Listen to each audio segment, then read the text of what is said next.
Este es el mapa circular del caso de Katrina. Entonces los subsistemas principales son subsistema de gestión organizacional frente a la logística del desastre, subsistema de compras, subsistema de la organización, subsistema comercial, subsistema de abastecimiento y subsistema de cobertura de desastre. Si nos ingresamos en subsistema de gestión organizacional, vemos diferentes niveles, tales como procesos, tales como la reserva de embalajes, las nuevas rutas comerciales, el consumo del púrate, búsqueda de nuevos proveedores y una gestión frente al conflicto. Esto más que todo tiene que ver con la gestión que se llevó frente al desastre natural y como tal estos son elementos que son integrados por otros elementos. Por ejemplo, en la reserva de embalajes se habla de que hay un alquiler de IBC e isotanques, que hay una compra de isotanques, que hay una compra de IBC. Cuando hablamos de nuevas rutas comerciales, se habla de que se tienen que abrir, tiene que existir una apertura de rutas, y la más idónea es una que se logra concretar por medio de la ruta Santo Buenaventura Jumbo. Cuando hablamos del consumo de púrate, hablamos de que se utiliza la producción de dióxido de cloro para su utilización.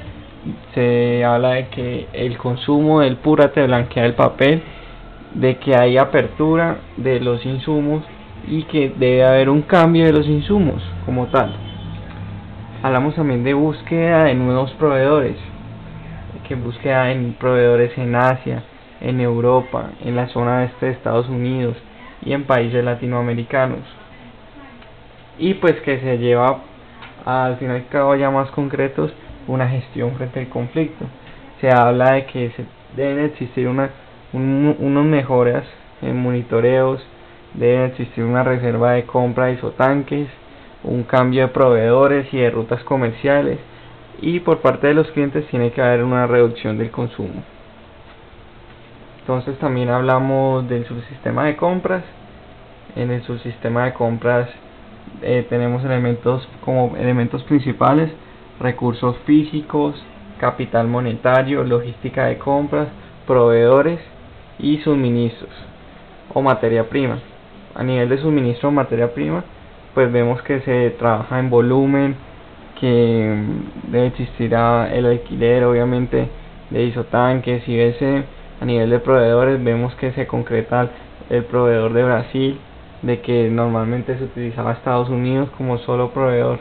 Hablamos de la logística de compras, que abarca una negociación por cantidad de litros, una cantidad de reactivos, y se habla de unos tipos de embalajes para las compras.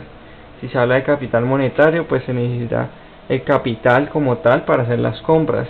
Entonces tenemos que tener en cuenta sobrecostos, financiamiento, pérdidas en compras, pérdidas en la economía mundial. Ya cuando nos centramos subsistema organizacional, tenemos como elementos principales las relaciones externas entre relaciones entre los proveedores con la empresa y entre los clientes con la empresa. Hablamos de que existe una característica en la estructura. Por ejemplo, hay una dependencia al departamento de logística, existe una falta de diversificación,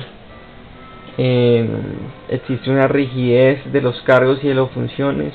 Vemos como casi todas las funciones se la dejaban a unos puntos, son las funciones concretas en la estructura de los cargos, es decir, se la dejaban al jefe de departamento de logística.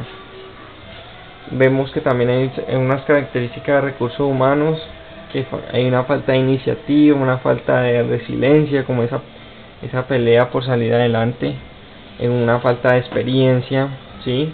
Y una dependencia entre el funcionario y el jefe. En las relaciones externas pues se maneja lo que es el apoyo mutuo, una exclusividad, por ejemplo, entre los clientes y la empresa, una presión del cliente y una presión a los proveedores. La estructura organizacional, pues se habla de que se enfoca pues el caso en una zona andina que tiene una gerencia regional dentro de un departamento de logística y que es subordinada dentro de un departamento de recursos humanos. A nivel de relación interna de trabajo, vemos cómo se habla de unos miedos, de una constante retroalimentación, de una imposición, ¿sí?, de cierto perfeccionismo que se quiere llevar dentro de la empresa. Entonces ahorita seguimos con el subsistema comercial. Dentro del subsistema comercial está todo lo que es el cliente, la distribución de productos, el mercado, la fuerza de venta y el servicio al cliente. Entonces, por ejemplo, dentro del cliente vemos que existe un contrato de que hay unos clientes bases, se tienen que hacer unas fidelizaciones con los clientes y hay unos clientes potenciales que pues, se pueden explotar. En la distribución del producto vemos que existe un blanqueamiento del papel, un dióxido de cloro que se tiene que distribuir, se distribuyen en la compañía otros productos y que como tal debe existir una diversificación de productos para poder seguir adelante con el objeto social dentro de la economía. Se deben aperturar nuevas posibilidades, nuevos mercados objetivos para que la empresa se posicione en el mercado como tal.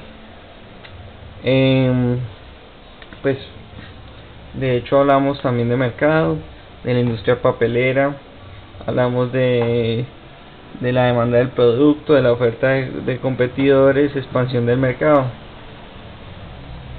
Entonces también hablamos de servicio al cliente, revisión del consumo, control del inventario del cliente, atención al cliente, se tiene que hacer un monitoreo. La parte de abastecimiento, subsistema de abastecimiento, de acá, tenemos elementos principales como la cadena productiva, el inventario, el transporte, los costos y el suministro. Entonces dentro del inventario vemos cómo se tiene que manejar un inventario negativo, un subinventario dentro del caso, unos sobreinventarios, unos tiempo de abastecimiento, ¿sí? Dentro del transporte vemos que se tiene que tener en cuenta el tipo de transporte que se habla, en camiones, en trenes, en aire, en mar, por ductos, etcétera, o la combinación de estos mismos. A nivel de costos podemos ver que hay un financiamiento, hay un flujo de pagos, hay descuento y promociones, hay costo del transporte marítimo. Vemos que también hay unos suministros.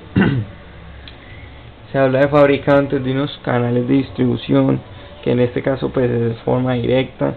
Hay una administración de los proveedores, que eso lo hace el jefe de departamento, y la apertura de nuevos mercados, que se tiene que hacer para poder satisfacer las demandas que el presente ofrece, pues, que es satisfacer unas demandas de una crisis natural que hay en ese momento. En el sistema de cobertura de desastres vemos que la realidad es que hay muchas inundaciones que bloquean rutas, que direccionan las mercancías, que generan puertos saturados, que generan que los embalajes, los isotanques que están inundados, que hay daños industriales. Vemos que hay saturación de rutas, rutas terrestres saturados, las rutas se redireccionan.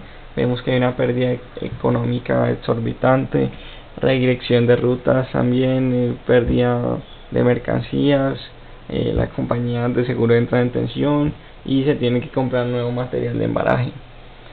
También hay una repercusión social, hay un impacto de la capital social humano, inundación total de New Orleans y miles de damnificados. Y por último, el subsistema de logística internacional habla de canales de distribución, de rutas marítimas, de que existe una oleada de ingeniería verde que se tiene que tener en cuenta, que existe unos embalajes y que hay una dinámica en el petróleo. Por ejemplo, en la oleada de ingeniería verde vemos cómo se habla de unos suministros más sanos, de unos diseños integrados de ecología industrial, de una gestión con los residuos, de un sistema de clasificación LED, etcétera, etcétera. Entonces, por ejemplo, vemos cómo se relacionan las oportunidades, ¿sí? Que es, por ejemplo, las oportunidades están dentro del subsistema de cobertura de desastre.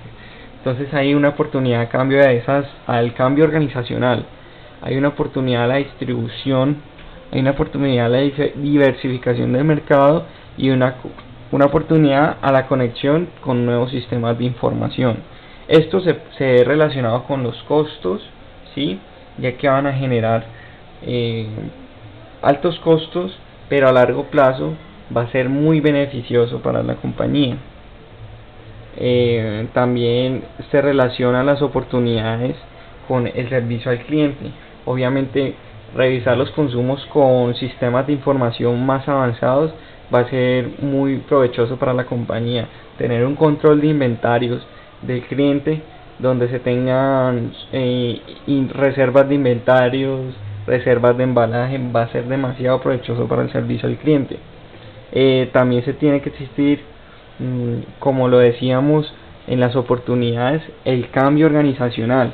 El cambio organizacional tiene que ver más que todo con la estructura, ¿sí?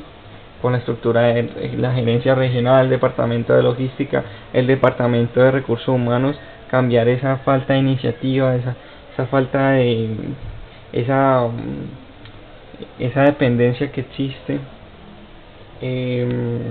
Por otro lado, vemos también cómo se relaciona la cadena productiva con las oportunidades y cómo se relaciona también con todo lo que es el subsistema de compra, el subsistema comercial, el subsistema organizacional, ¿sí? Vemos otras relaciones, por ejemplo, los canales de distribución se tienen que relacionar con todo lo que es la gestión organizacional frente al desastre. También se relaciona lo que es el sistema de cobertura del desastre con lo que es el subsistema de logística internacional, ¿sí? Entonces existen muchas relaciones que aquí abarcamos y que definitivamente son demasiado importantes en este caso.